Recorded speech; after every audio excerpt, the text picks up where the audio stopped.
नमस्कार प्रशिक्षुओं, मैं सुधेंद्र कुमार आप लोगों के लिए लेकर उपस्थित हूँ शांति शिक्षा एवं सतत विकास डीएलएड फोर्थ सेमेस्टर का कंटेंट है जो बहुत ही महत्वपूर्ण है। शांति शिक्षा के लिए व्यक्तित्व का ज्ञान होना बहुत आवश्यक है। आइए देखते हैं व्यक्तित्व से आप क्या समझते हैं। व्यक्तित्व क्या होता है? पर्सनालिटी जिसे कहते हैं। पर्सनालिटी, इसको आप फर्स्ट सेमेस्टर में एजुकेशन फर्स्ट पेपर में पढ़ चुके हैं। व्यक्तित्व के विषय में अलग अलग मनोवैज्ञानिकों का अलग अलग मत है, यानी भिन्न भिन्न मत है।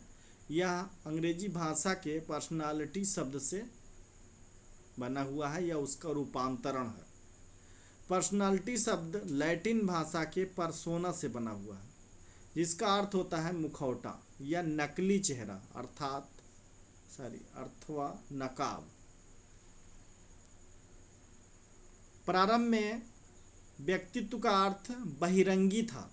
बहिरंगी माने जितना ऊपर से दिखाई दे रहा है, यानी शारीरिक आकार, प्रकार, वस्त्र आदि जो व्यवहार है वो सब केवल शामिल किया गया था प्रारंभ में व्यक्तित्व के अंतर्गत। लेकिन मनोवैज्ञानिकों ने इस परिभाषा को नकार दिया, नहीं स्वीकार किया।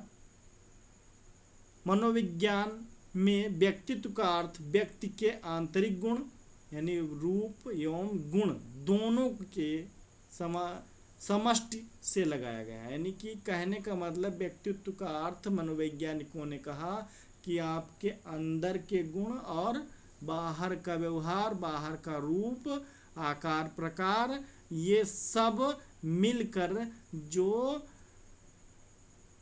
आपकी विशेषता बनती है उससे ही हम व्यक्तित्व कहते हैं। वैलेंटाइन महोदय ने परिभाषित किया है, बताया है कि व्यक्तित्व जन्मजात एवं अर्जित दोनों प्रवृत्तियों का योग है। यानी जन्मजात एवं अर्जित माने जो जन्म के समय भी आपके अंदर जो गुण थे, और अर्जित जो आपने सीखा है, जो आपको प्राप्त हुई है, जो आपकी प्रवृत्ति है, उन सब का सम्मिश्रण ही योग ही व्यक्तित्व है। गिलफोर्ड महोदय ने कहा कि व्यक्तित्व गुणों का समन्वित रूप है।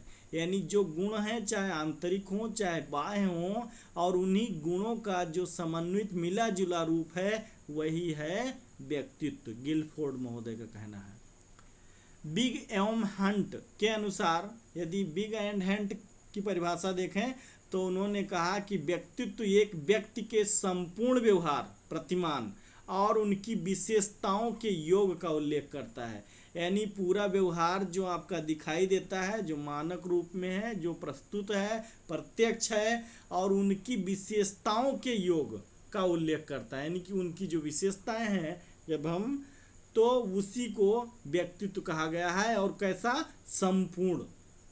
यानी व्यक्तित्व एक व्यक्ति के संपूर्ण व्यवहार, प्रतिमान और उसकी विशेषताओं के योग का उल्लेख करता है। आलपोर्ट महोदय की भी एक परिभाषा है, हम देख लेते हैं कि आलपोर्ट महोदय ने कहा कि व्यक्तित्व व्यक्ति के भीतर उन मनोशारीरिक गुणों का गत्यात्मक संगठन है जो वातावरण से अपूर्व समायोजन को निर्धारित करते हैं। यानी कहने का मतलब है मनोशारीरिक गुणों का गत्यात्मक संगठन है। मन और शरीर के अंदर जो विचार, भाव और प्रवृत्ति है जो वातावरण से समायोजन को निर्धारित करते हैं, उसे ही हम व्यक्तित्व कह सकते हैं।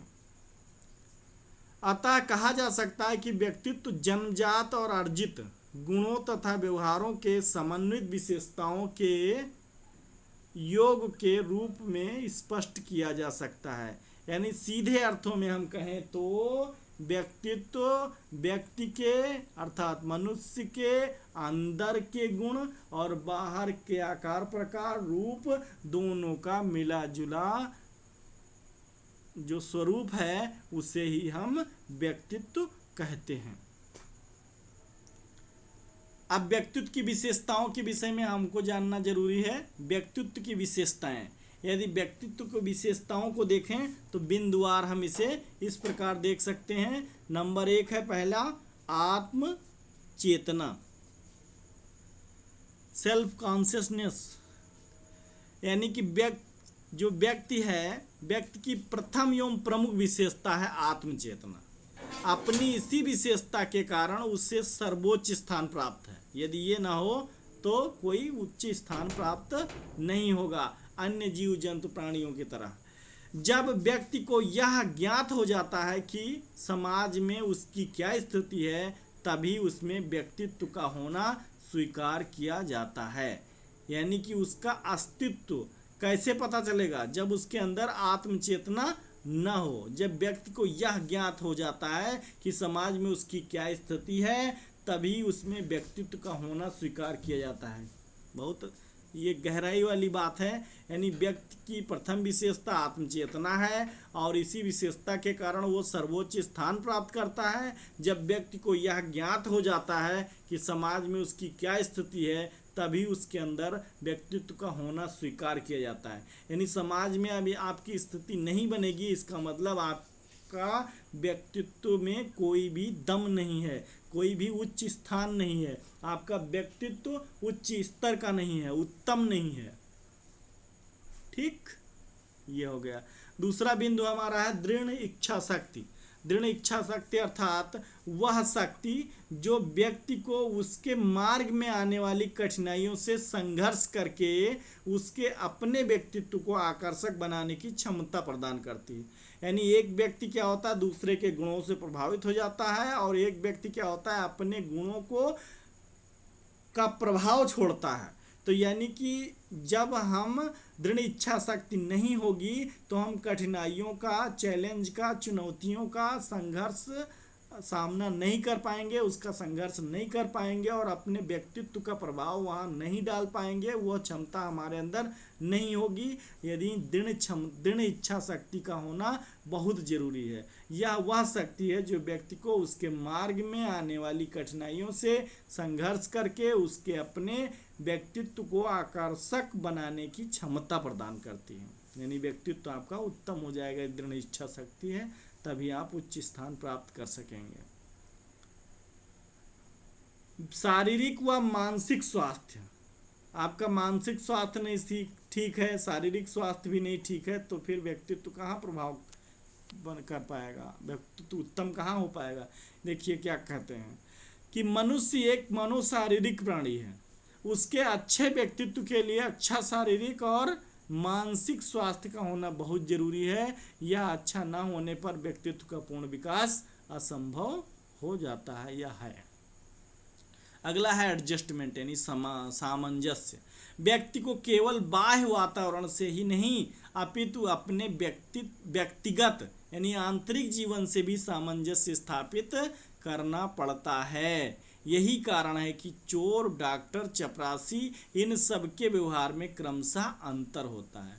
यानी हम जब आंतरिक जीवन से सामंजस्य स्थापित कर लेते हैं तो हमारा जो लक्ष्य होता है उसके अनुसार हम अपना व्यवहार बना लेते हैं। और यदि हम अपना जीवन अपने आंतरिक या व्यक्तिगत जीवन से सामंजस्य स्थापित नहीं कर पाएंगे तो हमारे व्यवहार में उत्तम परिवर्तन नहीं आ सकेगा, हमारा व्यक्तित्व उत्तम नहीं बन सकेगा। अगला है बिंदु सामाजिकता। सामाजिकता यानी मनुष्य को समाज से अलग कर उसके व्यक्तित्व की कल्पना भी संभव नहीं है। यानी मनुष्य समाज में रहते हुए जब अन्य व्यक्तियों के संपर्क में आकर अंतःक्रिया करता है तो उसमें आत्मचेतना एवं व्यक्तित्व का विकास होता है। यानी जब समाज में व्यक्ति रहता है तभी वह अपने अस्तित्व के बारे में सोचता है, अपने गुणों का प्रभाव डालने के विषय में सोचता है, अपने आदर्शों को, अपनी स्थिति को उच्च मान पर लाने की इच्छा प्रकट करता है। और यदि वह सामाजिक ना हो, समाज में ना हो, उसके संपर्क में ना आए तो अपनी आत्मचेतना और व्यक्तित्व का उसका विकास करने में वो सक्षम नहीं हो सकता। ये बात कही गई। यानी मनुष्य को समाज से अलग कर उसके व्यक्तित्व की कल्पना संभव नहीं है। मनुष्य समाज में रहते हुए जब अन्य व्यक्तियों के संपर्क में आकर अंतःक्रिया करता है तो उसमें आत्मचेतना एवं व्यक्तित्व का विकास होता है। अब व्यक्तित्व, इसमें और भी तत्व हैं, एकीकरण है जैसे, यानी भाटिया के अनुसार व्यक्तित्व मानव की सभी शक्तियों व गुणों का संगठन तथा एकीकरण है। यानी सभी क्या है, मानव की जो सभी शक्तियां हैं और सभी गुण हैं उनका जो संगठन है, जो एकत्रीकरण है, एकीकरण है, वही व्यक्तित्व है। यानी ये भी एक व्यक्तित्व की विशेषता है। और व्यक्तित्व का निर्माण निरंतर चलता रहता है, निरंतर।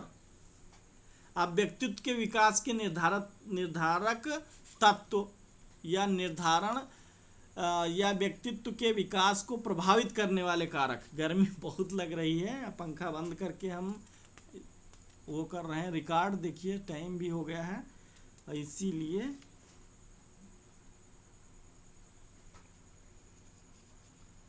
तो व्यक्तित्व के विकास का निर्धारक या व्यक्तित्व के विकास को प्रभावित करने वाले कारक हमें देखना है।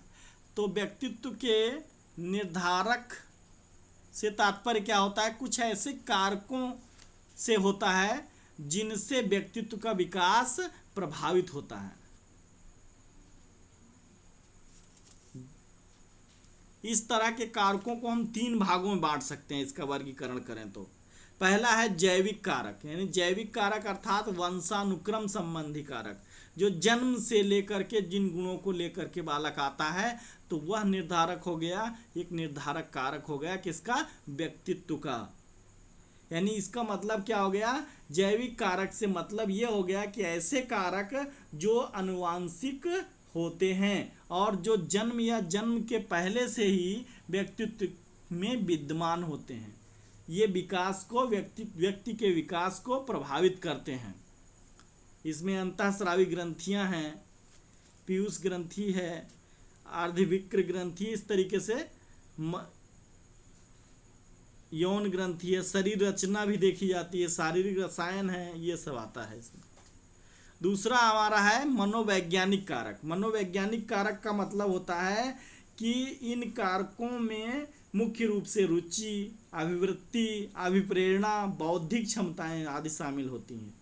और इसमें होता है बुद्धि और मानसिक विकास, यदि हम इनको कारकों को देखें तो, और रुचियां तथा उसका दृष्टिकोण, इंटरेस्ट एंड एटीट्यूड, उपलब्धि, अभिप्रेरणा एवं महत्वाकांक्षा का जो लेवल है, स्तर है, संवेगात्मक एवं स्वभावगत विशेषताएं जो हैं, ये सब मनोवैज्ञानिक कारक में आते हैं। वातावरण संबंधी कारक कौन कौन से हैं? वातावरण माने पास पड़ोस है, इसमें विद्यालयी प्रभाव है, सांस्कृतिक कारक है, सामाजिक कारक है। यानी व्यक्ति समाज में रहता है तो उससे कुछ न कुछ सीखता रहता है, कुछ न कुछ प्रभावित होता रहता है, उसमें संबंध बनाता है, परिस्थितियां, सामाजिक समूहों और संस्थाओं आदि से कुछ न कुछ सीखता रहता है, तो उसके व्यक्तित्व में वो प्रभाव आ जाता है। विद्यालय से आ जाता है, दोस्तों से आ जाता है। ये हो गया सांस्कृतिक जो प्रभाव है, वो 2 प्रकार का होता है, एक मानव शास्त्रीय और दूसरा प्रयोगात्मक। ये हो गया आपका वातावरण संबंधी। अगला अब व्यक्तित्व के प्रकार देखेंगे। व्यक्तित्व के प्रकार से मतलब ये होता है कि व्यक्तियों के एक ऐसे वर्ग से होता है जिसके गुण और दूसरे के गुण मिलते जुलते हों। विभिन्न आधारों पर व्यक्तित्व का वर्गीकरण करते हुए इसके निम्नलिखित या निम्नांकित प्रकार हैं। जब हम पहले देखेंगे शारीरिक गुणों के आधार पर, शारीरिक गुणों के आधार पर देखें तो व्यक्तित्व का वर्गीकरण करने वाले दो प्रमुख मनोवैज्ञानिक हैं, सेल्टर महोदय और क्रैस्मर महोदय। सेल्टर महोदय तथा क्रैस्मर महोदय। क्रैस्मर ने दो तरह की मानसिक रोगियों के प्रेक्षण के आधार पर प्रतिपादित किया है, दो,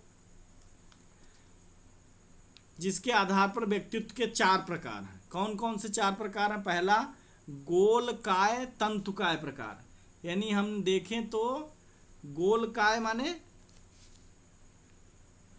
लंबकाय, यानी जो शारीरिक बनावट है उसके आधार पर इन्होंने बांटा है, क्रैस्मर महोदय ने, गोलकाय और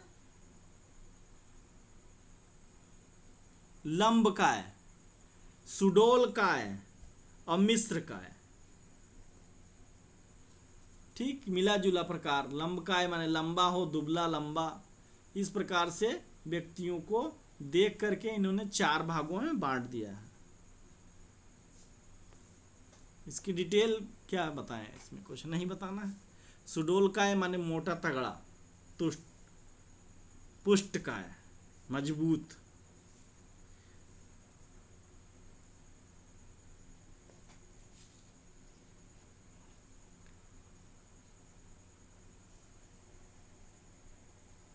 सेल्टर और क्रैस्मर हो गया।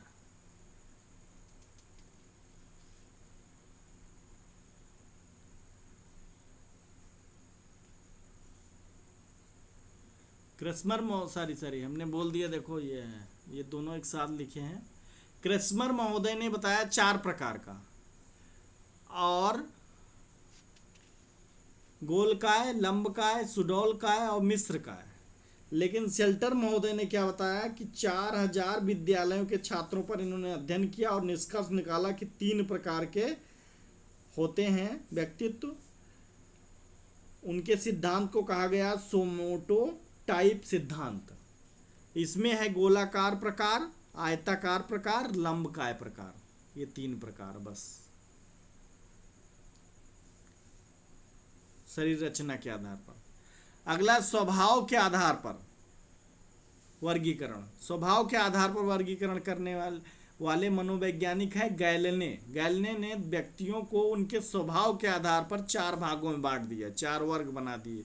एक, उग्र स्वभावी, उग्र माने अग्रेसिव हो जाए, बहुत तेज जल्दी।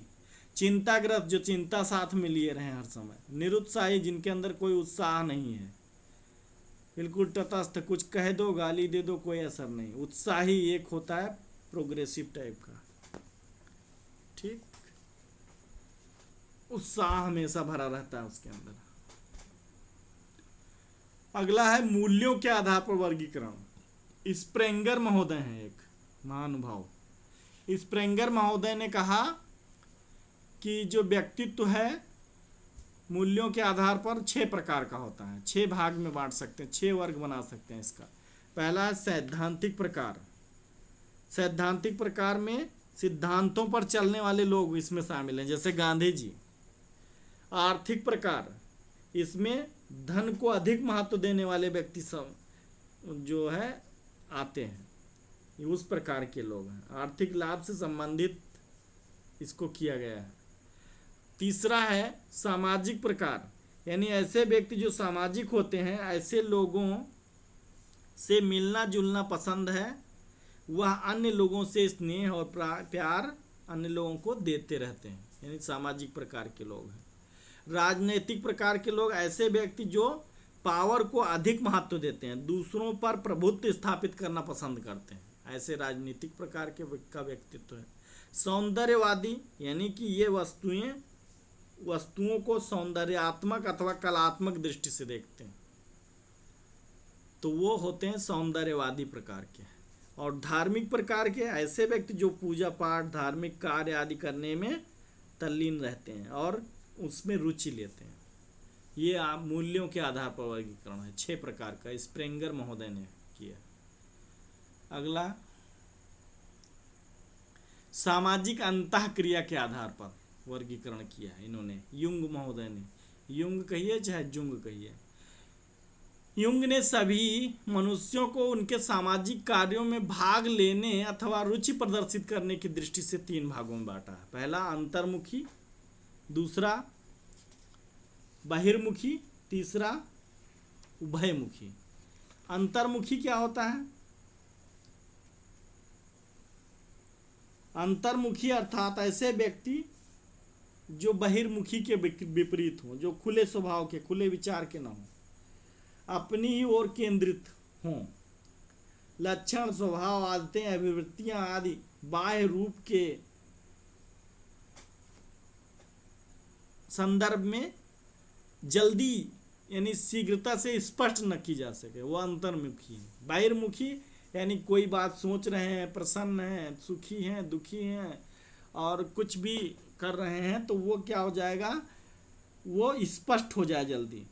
ऐसे जैसे लोगों से मिलना जुलना ये लोग पसंद करते हैं, इनकी खाने पीने में अधिक रुचि होती है, ये उत्साही और आशावादी होते हैं, इनमें कार्य कुशलता की मात्रा अंतर्मुखी से कंपैरिजन में अधिक होती है, ये विचार प्रधान होते हैं, व्यवहार कुशल होते हैं, निर्णय भी भावों के अनुरूप ही लेते हैं, वातावरण के साथ आसानी से अनुकूलन कर लेते हैं, ये बहिर्मुखी व्यक्ति हैं।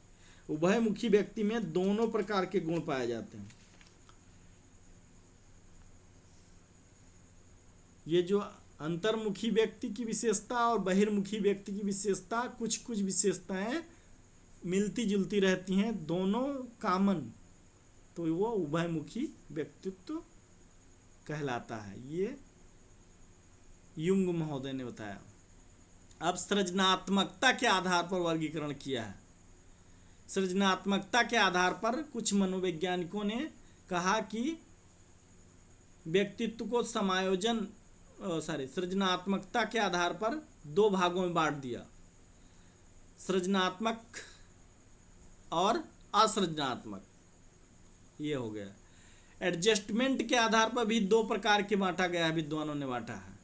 समायोजन के आधार पर सुसमायोजित व्यक्तित्व और कुसमायोजित, एक व्यक्ति एडजस्ट नहीं कर पाता हर जगह और एक हर जगह एडजस्ट कर लेता है, ये बात कही गई है।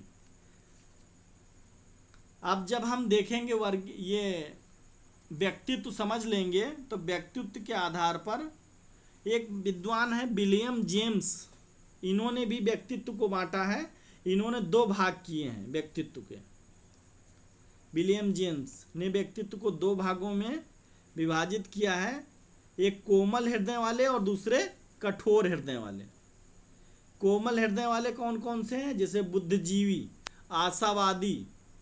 आशावादी और आस्तिकवादी प्रवृत्ति के जो लोग हैं वो कोमल हृदय वाले, विलियम जेम्स ने कहा, पहला प्रकार। दूसरा प्रकार इन्होंने कहा कि कठोर हृदय वाले, और जब कोमल मिल गए तो कठोर भी होना चाहिए, होंगे ही। कठोर हृदय वाले व्यक्ति भौतिकवादी, निराशावादी, अधार्मिक और संशयवादी प्रवृत्ति के होते हैं, संकालु प्रवृत्ति के होते हैं, हमेशा सोचते रहते हैं कि ये झूठा तो नहीं है, ये चोर तो नहीं है, ये गलत तो नहीं है, ठीक, यानी दया दृष्टि उनके पास नहीं होती है, वो कठोर हृदय वाले होते हैं। आधुनिक वर्गीकरण यदि करें, आधुनिक वर्गीकरण में लिखने का कोई सिस्टम इसमें नहीं है क्या, इस उसमें, चलिए आधुनिक वर्गीकरण यदि करें तो विद्वानों ने इसको मॉडर्न क्लासिफिकेशन में 3 प्रकार बताए हैं। पहला भावुक व्यक्ति, ठीक है, फीलिंग्स को ध्यान देते, वह व्यक्ति अधिक भावुक होते हैं, इनकी क्रिया इनकी भावनाओं द्वारा संचालित होती है, भाव प्रधान है ये। दूसरा कर्म प्रधान, कर्मशील व्यक्ति जिसे कहते हैं। कर्मशील व्यक्तियों की रुचि रचनात्मक कार्यों में अधिक होती है, वह अपने आप को किसी न किसी रचनात्मक कार्य में व्यस्त कर लेते हैं, गुड। तीसरे प्रकार के जो व्यक्ति हैं वो विचारशील व्यक्ति हैं, ये विचारों को महत्व देते हैं, थॉट को महत्व देते हैं। ये वह व्यक्ति होते हैं जो उच्च कोटि के विचारक होते हैं। ये लोग किसी कार्य को करने से पहले भली प्रकार से उसको सोच लेते हैं, योजना बना लेते हैं, उसके बाद ही कार्य का आरंभ करते हैं, और आरंभ करके फिर बीच में नहीं छोड़ते हैं, फिर समाप्त ही करके रहते हैं। तो इस प्रकार से शांति, शिक्षा एवं सतत विकास के अंतर्गत कहिए, चाहे एजुकेशन के अंतर्गत देखिए, फर्स्ट पेपर के अंतर्गत देखिए, इन सब प्रश्नों के उत्तर छोटे छोटे हैं, आपको मिल सकते हैं। और इससे बनेंगे जो प्रश्न वो इस प्रकार हैं। व्यक्तित्व से आप क्या समझते हैं? व्यक्तित्व किस शब्द से बना है? वैलेंटाइन की परिभाषा व्यक्तित्व के संदर्भ में दीजिए। गैलेने महोदय के विचार व्यक्तित्व के संदर्भ में दीजिए। व्यक्तित्व की विशेषताएं लिखिए। व्यक्तित्व के विकास के निर्धारक तत्व कौन कौन से हैं या कारक कौन कौन से हैं, या व्यक्तित्व के विकास को प्रभावित करने वाले कारक कौन कौन से हैं, या जैविक तथा वंशानुक्रम संबंधी कारकों से आप क्या समझते हैं, ये व्यक्तित्व विकास में किस प्रकार से लाभदायक हैं या किस प्रकार प्रभावित करते हैं, ऐसा कह सकते हैं। व्यक्तित्व के प्रकार तो इसमें पूछ दिया जाएगा। शारीरिक गुणों के आधार पर बताइए। क्रैस्मर महोदय का वर्गीकरण बताइए व्यक्तित्व संबंधी। और शेल्टर महोदय का बताइए स्वभाव के आधार पर वर्गीकरण कीजिए। मूल्यों के आधार पर व्यक्तित्व के वर्गीकरण स्पष्ट समझाइए स्पष्ट रूप से। सामाजिक अंतःक्रिया के आधार पर, ये सब आसान ही है, आप लोग पढ़ चुके हैं। सृजनात्मकता के आधार पर वर्गीकरण, समायोजन के आधार पर वर्गीकरण, और हमने एक्स्ट्रा इसमें बताया कि विलियम जेम्स का वर्गीकरण जो कोमल हृदय वाले और कठोर हृदय वाले। और फिर हमने बताया आधुनिक वर्गीकरण 3 प्रकार का, एक भाव प्रधान व्यक्तित्व, कर्म प्रधान व्यक्तित्व और विचार प्रधान व्यक्तित्व। क्लियर? यानी आधुनिक वर्गीकरण बहुत अच्छा है। भावुक व्यक्तित्व कह लीजिए या व्यक्ति कह लीजिए, और कर्मशील व्यक्ति और विचारशील व्यक्तित्व। इसे हमें कहना हो तो हम यही कहेंगे, भाव प्रधान व्यक्तित्व, कर्मशील व्यक्तित्व और विचारशील व्यक्तित्व। धन्यवाद।